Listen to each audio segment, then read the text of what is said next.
You're an ambassador for Invictus Australia, and I know one of their core themes is about being unconquered, which they definitely see in you, mate. How did that relationship come about? Did you surf?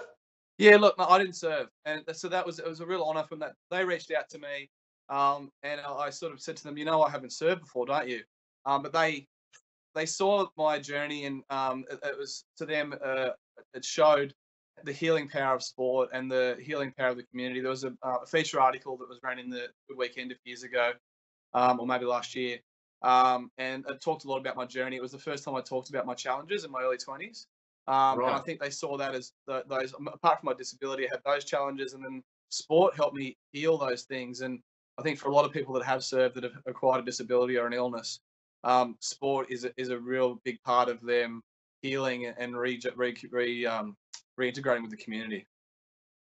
Mate, I love it, and one of the biggest stats that really surprised me was that there's 613,000 veterans in Australia. I didn't know it was that many. Hey, like it. Yeah, Yeah, when I read that stat, I just went, wow. And, over the last 2 years, like I know everyone probably thinks that, Invictus Australia, Prince Harry and all that type of stuff. But, they've got the Invictus Games are finally coming up. It's in The Hague in the Netherlands. It's on April 16th to 22.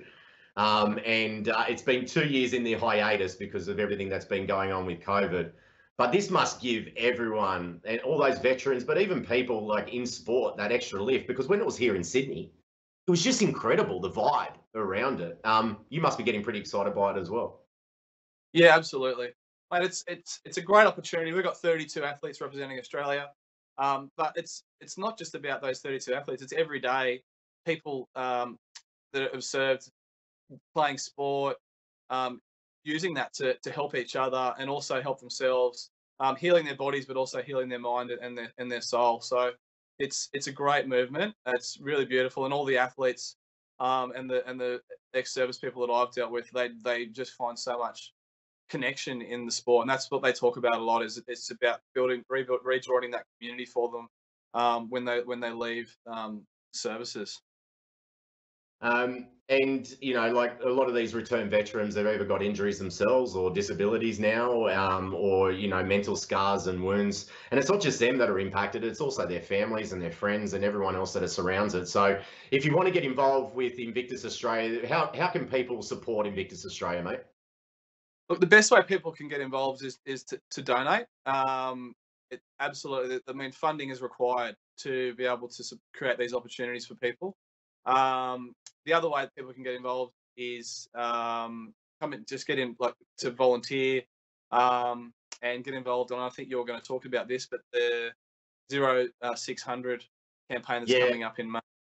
yeah. Now this one, everyone, we're just if we can just put the link for the website into the chat room, but 0600. Now we've had over 300 odd guests here in Cuppa, and the amount of times I have heard we've got to win the morning is incredible. And 0600 is what is it, mate?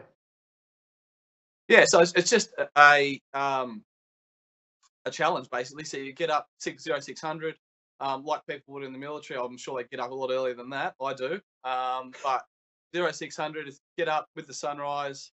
There's a 20-minute, 40-minute, and I've got the times wrong, but there's a few different. So you can take on 3 different challenges, and it's just basically getting sponsored to get up every day at 0600 and start your day well, which is going to, not just for the Invictus community, but for the general community, is going to be a way to just for people to I suppose charge their mornings.